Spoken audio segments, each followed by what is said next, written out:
Welcome to Reality Tea Times 2, the podcast where we discuss all the trash reality TV we love to hate. I'm Tanika, and today we are going to be talking about 90 Day UK. So, just to say it off the bat, we're going to be splitting each episode. So, each podcast episode is going to be each episode that was aired. So, there was 3 episodes that aired for UK. So, nothing off the top. We're going to jump right in. Actually, I do have one very quick announcement. Very quick. So next week, there's going to be a little bit of a scheduling change. You will probably be getting B90 late. Try to do it for the same day, but it'll probably be a little late. Just a little bit of changes for next week, like on the personal side, but nothing like what I've dealing with this week. So the fee very slight delay, but everything else should be fine. But yeah, other than that, that's it. I'm gonna jump right into the episode. So 90 Day UK Season 2, Episode 1, I Love You Chicken. Okay, so first we're with Louise. She's 39 years old. She likes to take sexy pictures, guys. She says, body positivity and the whole thing. Lovely. So she tells us that she lives with her son, who's 20 years old. She was 18 when she had him. And she says that she hasn't really been on a date. And then she met Jose online. And she says that she spammed the shit out of his pics in order to get his attention. Okay. Then she got a message from him asking to do a video call. So 11 months later, they are in a relationship. He is from Colombia, and she tells us that he is a singer and a rapper. And we see a clip of one of his music videos, I guess. He actually doesn't sound too bad. He sounds decent. And we then see her in her home singing to one of his songs. Apparently, the reason for the title of this episode, I Love You Chicken, is he calls her that. It's his nickname for her, which is very weird. But anyway, in one of his songs, he actually says, I love you, chicken. Sound familiar? Sound like anyone we know?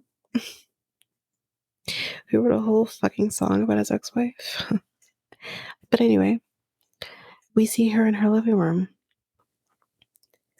singing and dancing to the song. And I thought, this is fucking Kimbali and Usman. Because she did the same thing. And I don't know, it feels very weird. So, and I believe she was talking to her son. And he says that he wants to know what his intentions are. Like, what Jose's intentions are. And she says that she wasn't sure if he just wanted some dirty pics. Actually, sorry, back up. It wasn't her son. She said that she didn't know what his intentions were with talking to her, and that she didn't know if he just wanted some dirty pictures from her. Because she said she has never sent him dirty pictures before.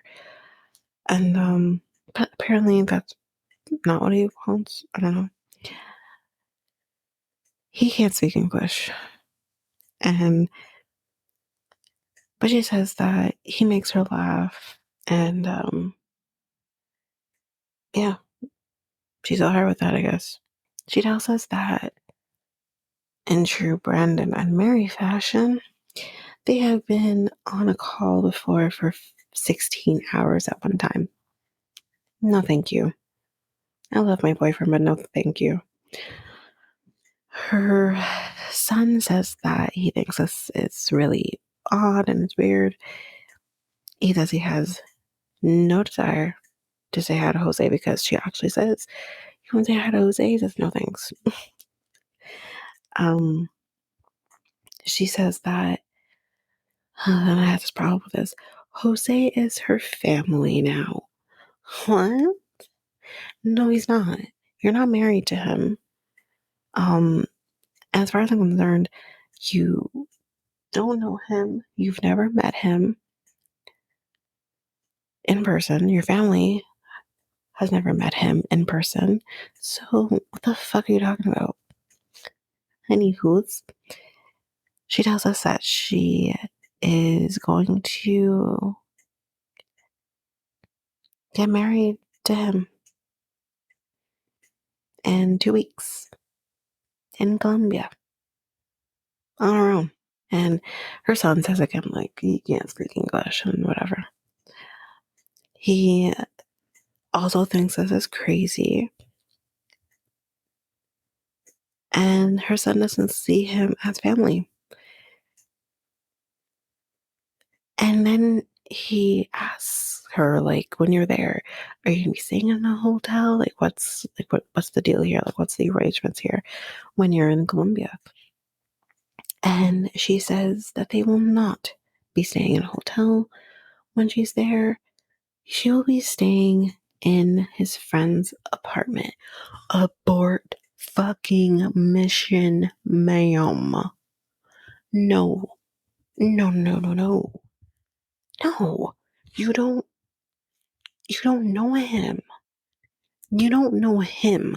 And you're going to go into a situation where not only do you not know him, but you don't know his friend.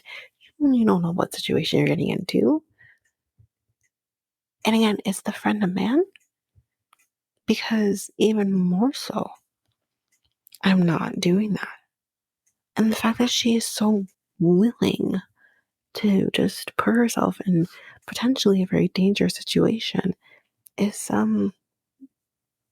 just kind of goes to show where her head's at. I I don't know. I don't know. So yeah, I wrote red flags. He said he would protect her. And she says that she knows him, but like I said, like her son says, and I said it before already, just because you've been talking to somebody on the phone does not mean you know them. Say it again. Say it louder for the back. Because, yeah, you don't know him.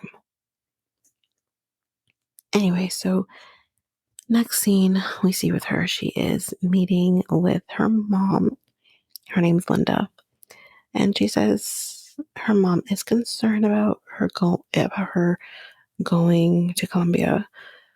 Her mom says that I don't know him. And I am concerned. I would be too. Her mom says you are not a child. And that basically she can do whatever she wants, I guess. But her mom says that, yeah, I'm gonna be first in line to meet him. Her mom says, what if he is not allowed in the country, not in England? And she said, I will move to Colombia. And her mom says, I won't let you. See, that's over my goddamn body. I'm not gonna let you move to Colombia. Are you kidding? They're gonna lock her up somewhere, and she'll never leave the country. And her mom says, like, he won't have a glamorous life here. He'll need to work and all of that. And her mom thinks that he just wants to come to the UK for his music career. First thing I thought, he's just trying to advance his music career. He doesn't care. And I mean, again, where is the best place to go besides the States than England? Some of the greatest artists have come out of England. So her mom doesn't want her to be disappointed, but she says that she is a grown woman and she will go to Colombia to marry Jose. Um, I feel like she is very selfish. That she's not thinking about everyone else in her life. And I think to some degree, you are allowed to be selfish.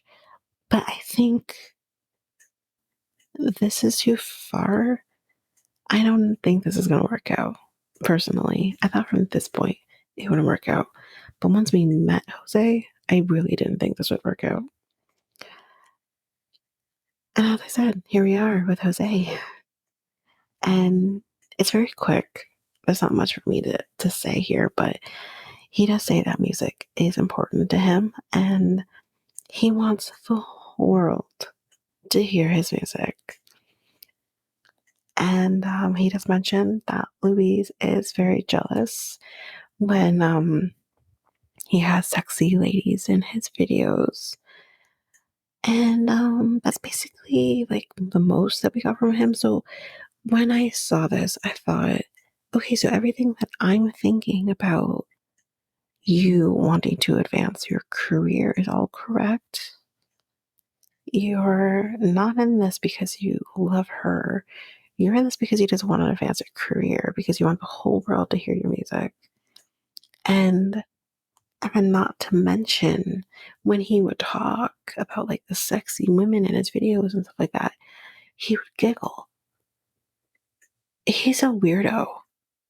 And I thought he was very odd. And I don't understand why she's attracted to him. I feel like she could do better. But again.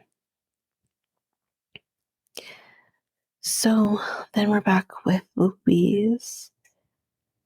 She is going to go buy some lingerie. She says that she wants something sexy but comfy.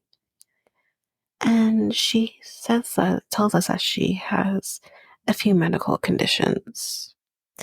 She tells us that she has fibromyalgia.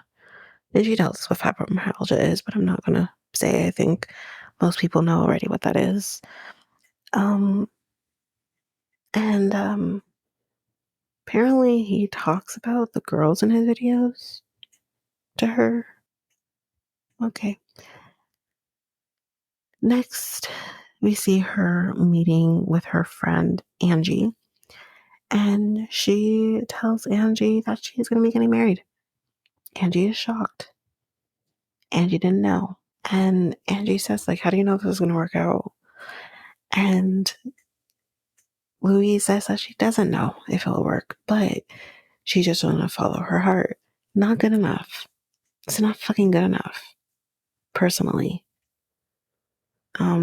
She says, why does everything have to go back to a visa? Because Angie says, like, do you think she's trying to get a visa? Because this idiot is trying to get a visa. That's why. That's why everything goes back to that. She tells us that she doesn't feel worried that he might kidnap her because, again, Angie says, are you concerned about that? And she says, no. And Angie says, you should be. You should be. And then, guys, the fucking kicker that I wonder if even her son or mom knows about. She tells her friend that she's planning to get pregnant with him because he wants to have kids.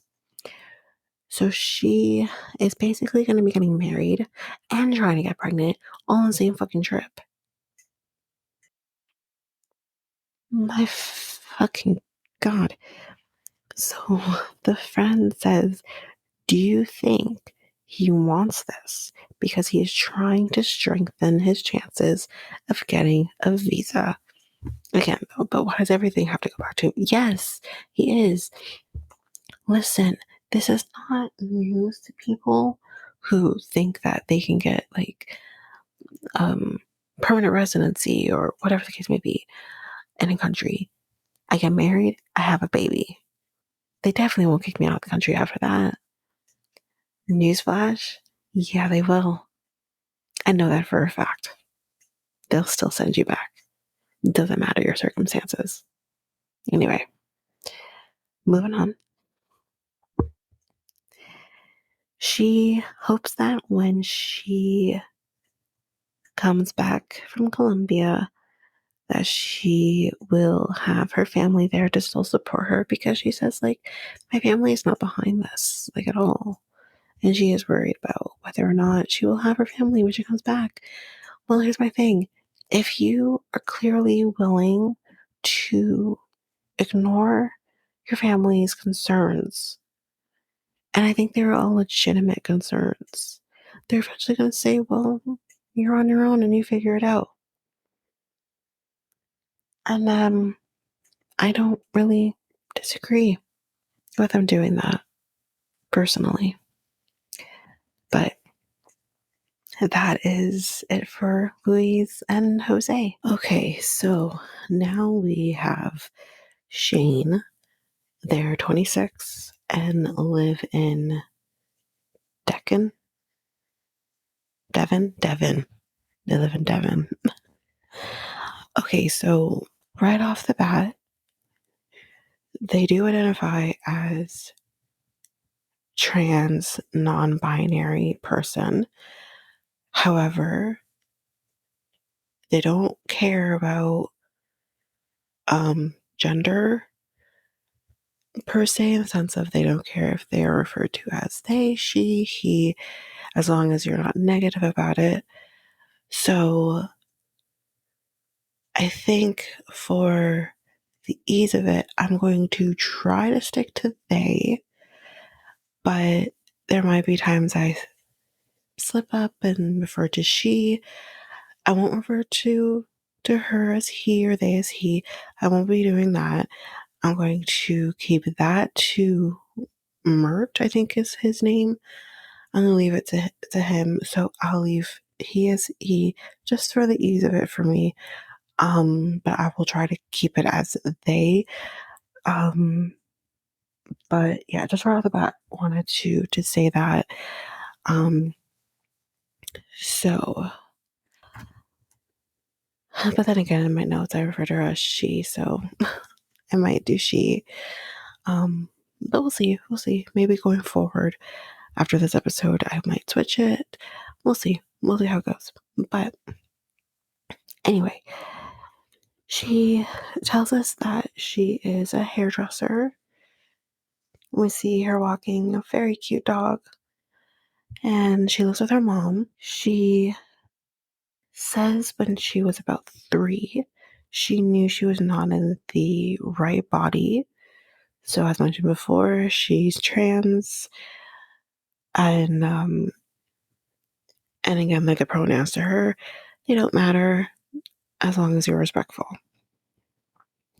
So she is with, now she says Matt, but I'm wondering if that's more of the accent, because it is spelled Mert. So I will call him Mert. So Mert, he lives in Turkey. He's from Istanbul.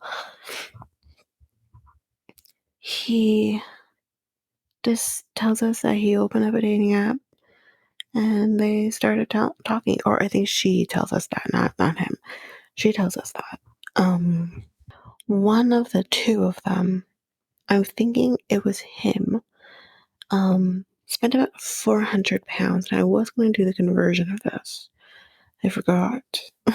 But from my understanding, that's a lot of money. Not a lot, but it's a lot. It's enough. It's a lot for me.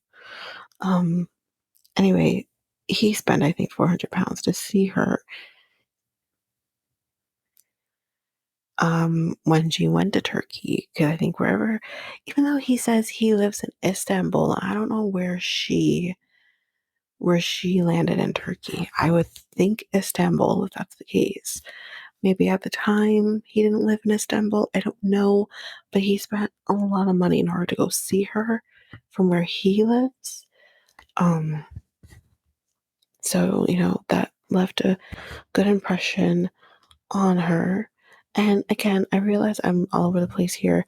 She had gone to Turkey with, I think, her sister or friend or something. And while there, opened the dating app and got him. That's how they met. So she might not have actually been in Istanbul. She might have been somewhere else. And she tells us that now they fall asleep together on the phone. She apparently she snores very loudly, according to Mert. They spend about 12 to 16 hours on the phone every day. Still not as bad as Brandon and Mary. She says she loves his personality. And I think he calls her chicken too, or she calls him chicken. I don't know, but someone calls somebody chicken. And I said, what is with chickens in this episode? My goodness. But anyway, she will be going to Turkey in about 20 days. And she is also trying to learn Turkish, so that's impressive. And she says, she was never a believer. I love at first sight and all of that. But she is concerned about going to Turkey because obviously she does identify as an LGBT person. So this is something that isn't as accepted in Turkey as it might be in England or the States or Canada. So she is very concerned about that, how she's going to be perceived. I think for her, I mean, she definitely, by looking at her, comes across as a woman. But then when she mentions this, I'm not mentioning this. When she mentions this later on, I can't remember if it's in this episode or the next, but she does say, like, I open my mouth and then I don't. So, but then again, there are women who have lower sounding voices. That doesn't mean anything. And I think if, a person hears someone who sounds manly or whatever, um, shouldn't be ignorant and think right away. They shouldn't, personally. But anyway, we see her doing her mom's hair. And her mom does like Mert, so that's great. She thinks that he is polite and cheeky. So now we're with Mert. He's 28, and as I said, he lives in Istanbul.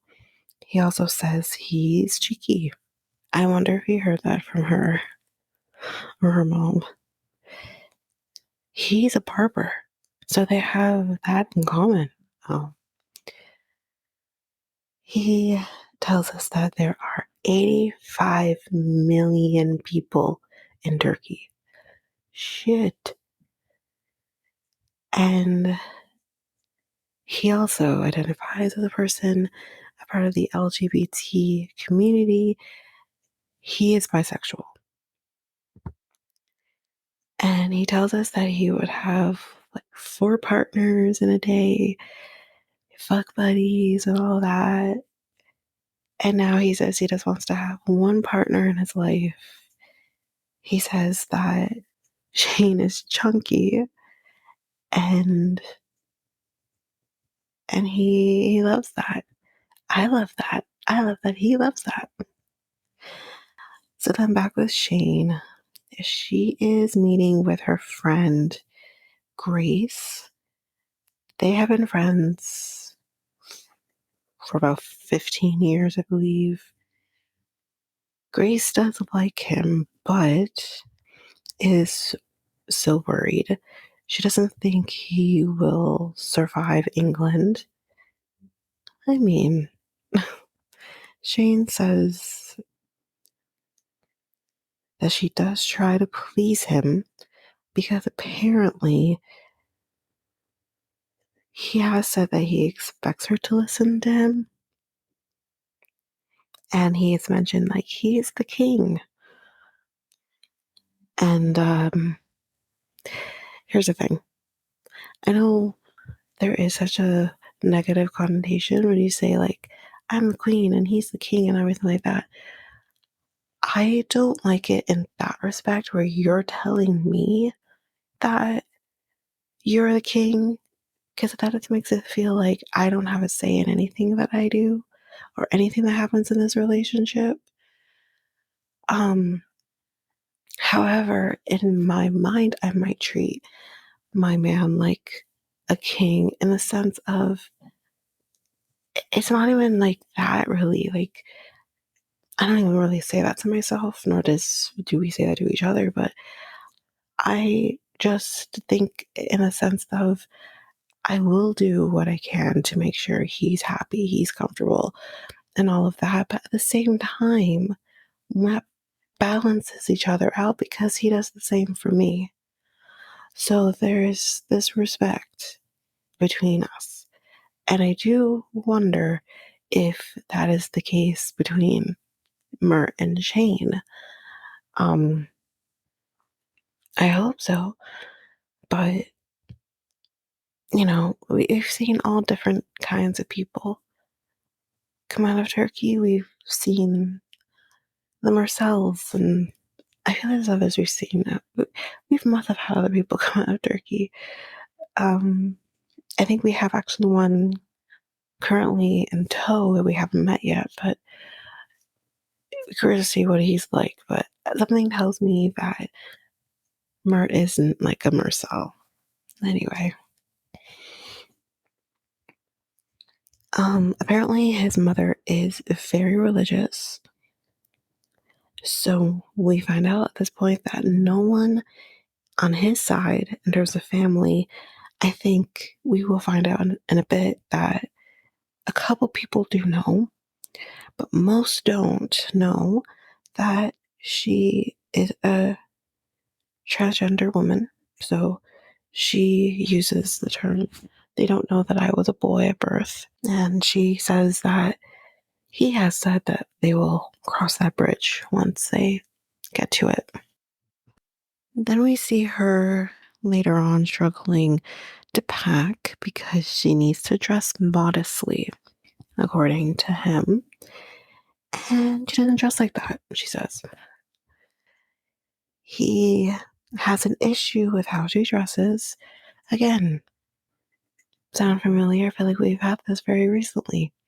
Not with the man from Turkey, but still, I believe mainly Turkey's Muslim. I might be wrong with that.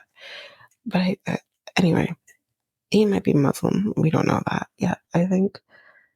Um, but did we not have this with, Muhammad, Egyptian Muhammad? Oh, never mind. We've had it with both Egyptian Muhammads. No, not Muhammad. Sorry, it was Mahmud, and Muhammad as well, but Mahmud.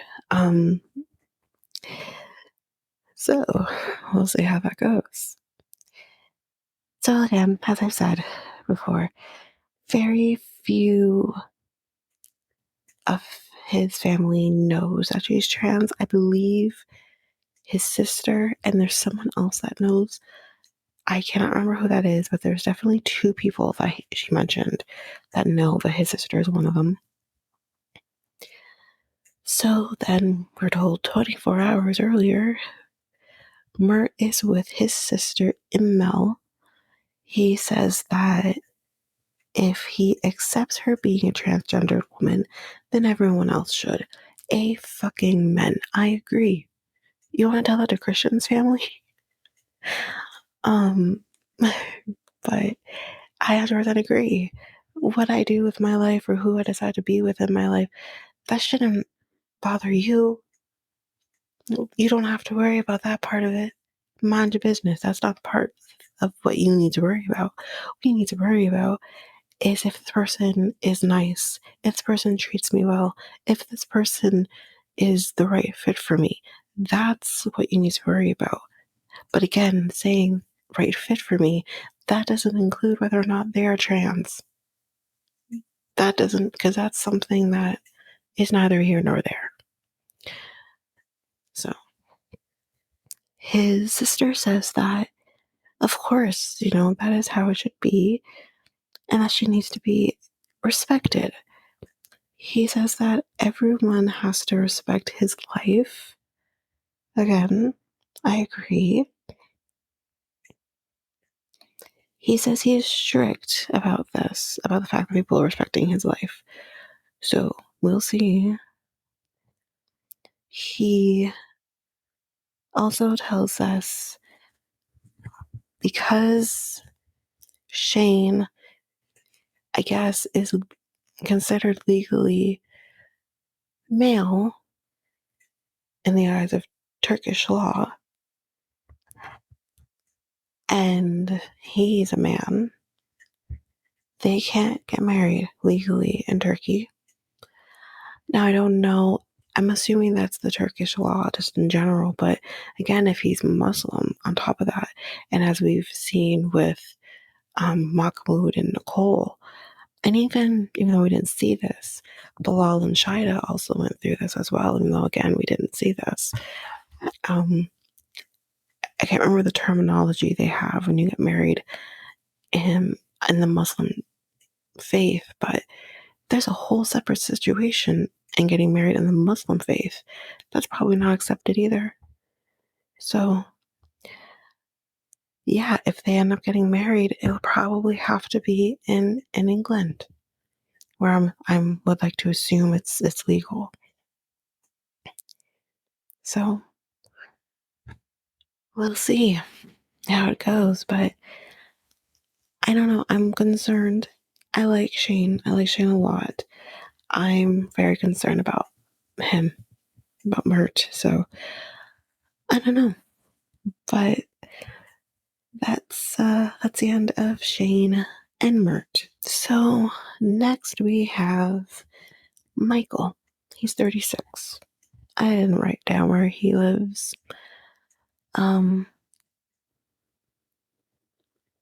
So we see him talking with someone, a girl, and he says that, I guess again is in the moment, that he has dated a lot of women. And he decided that he wanted to date internationally because he had no luck with local girls, a lot of the same crap except from a British person. And he tells us that his girlfriend's name is Mercy, and she is from Kenya. She has a nice ass, apparently, according to him. And he is going to get married in Kenya. Guys, it has been a long time since we've seen someone get married in Kenya. But here we go. And I said, bride price? Question mark. Do we get a little bit of that? Let's see. But they have been talking for 18 months. He is sitting down with some friends to talk about all of this. They ask if he thinks if she might be after his money. He thinks they should know her first before they make accusations. I don't disagree with that. I don't actually disagree with that. People are very quick to make accusations about people that they don't know. He brings up getting married to them, and his one friend says, what if it doesn't go well? And the thing is too is I couldn't get down a lot of information, but what I could get down, what I visualized in this conversation didn't go well at all. He was very defensive whenever they would ask questions. But the thing is like, I hear what he's saying about don't make accusations about someone you don't know. However, you need to understand from their perspective that this is unusual, I guess. and they maybe don't understand why you want to be with her. So you have to understand that, you know, not everyone's going to see it your way. Um, so the next scene, we see him video calling with Mercy. And he tells us that he's a dad. His son is 10 years old and his name is Kennedy. And his son feels happy for his dad that he has someone that loves him. And I thought that is so sweet. He says he's a cutie. He's a cutie pie. But I thought that was so sweet. So now we're in Kenya with Mercy. She's 28 years old and she's actually from a small town in Kenya, but then she moved to Nairobi. So she says that she was bored living at home. She lives with her sister. She was bored one day and decided to download an app, and she just really wanted someone to entertain her. That's it. She ended up changing her location to the UK, and her and Michael basically started talking right away. She says that he loves her so much, but she says nothing about her feelings. I'm going to leave my thoughts to the end because there's something else that happens, and I will make it all come together. He actually, it might be a lot faster than I thought. There we go. He keeps saying that he loves her, but she says nothing back. Now, this happened again earlier when he was on the video call when we were with him. He said I loved her, that he loved her. She didn't say anything back. So at this point, even before we get the next scene with him, which we'll get to in a second, when I saw her interactions with him, I said, this girl doesn't love him. She's using him. There's no way in hell. Because the one thing that I'll say, and again, I don't remember their names, but the other couple with bride price situation, who she is now in the States, she loved him. She loved him. You could tell she loved him. And I'm pretty sure she actually would say that she did. But you could just tell, like, she definitely did.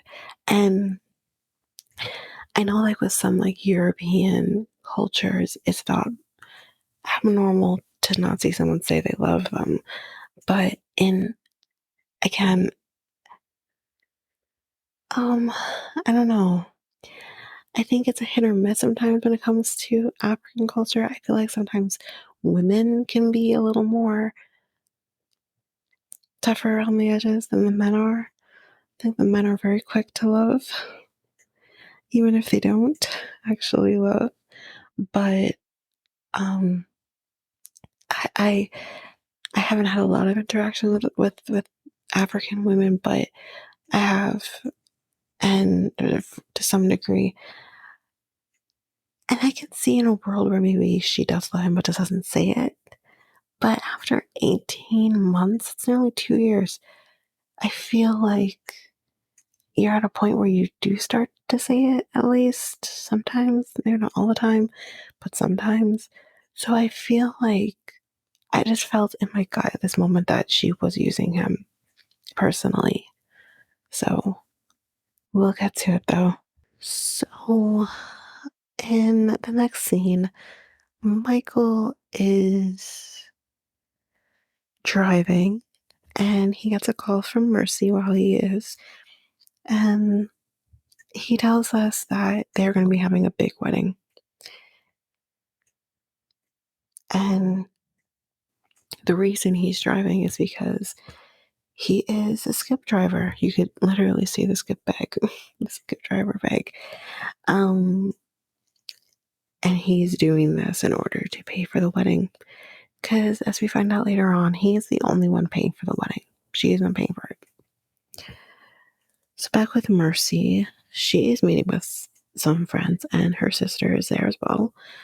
She says that there are issues with money. Her friends asked, "Did he think you were real?"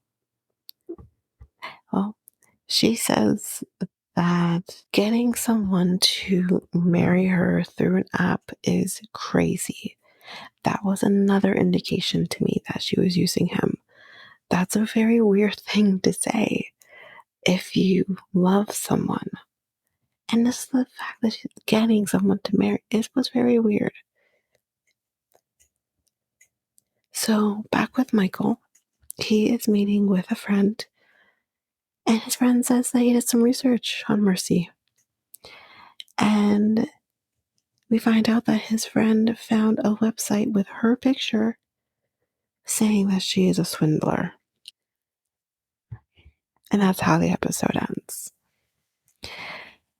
When I saw this, I'm like, oh boy, that's very interesting. My thing is, I mean, I don't think she's at a level of like the Tinder swindler, which is if you got to the second episode, you know that's what that title is called. I don't think it's to that degree. He was a master manipulator. He still is. I'm sure, but I don't think it's to that degree. But I feel like either this is one person who has a axe to grind and did this, or this is legit and there is more than one person who said, I know her, you know her, did she do the same to you? Oh, she did the same to me?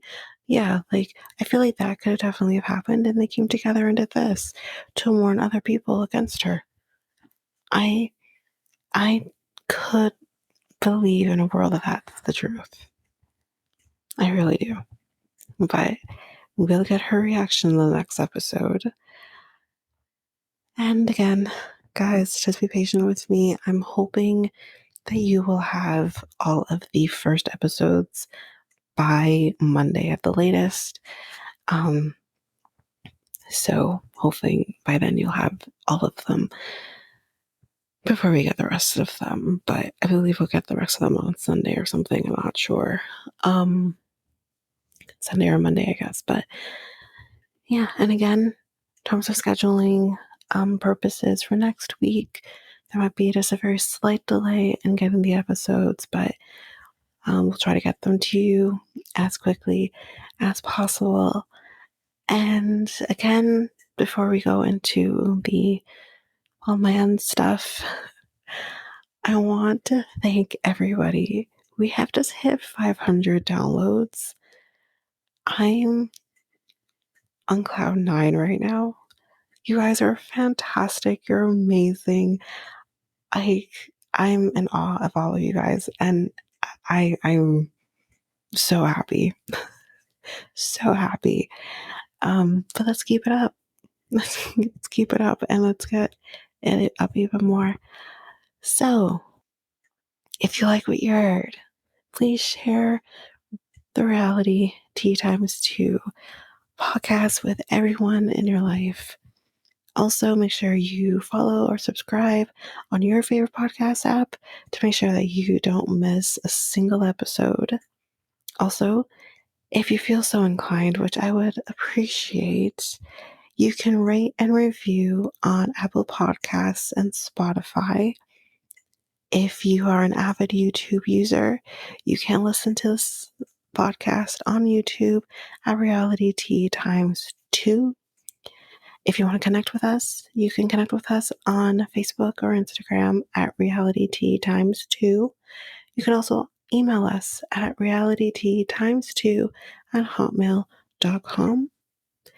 And we also have a website where you can listen to all of the episodes, and you can also get links to our Facebook, Instagram, and YouTube pages.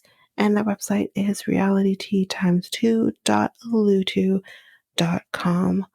All of that information will be in our show notes. So that's it for now, guys. Thanks. Bye.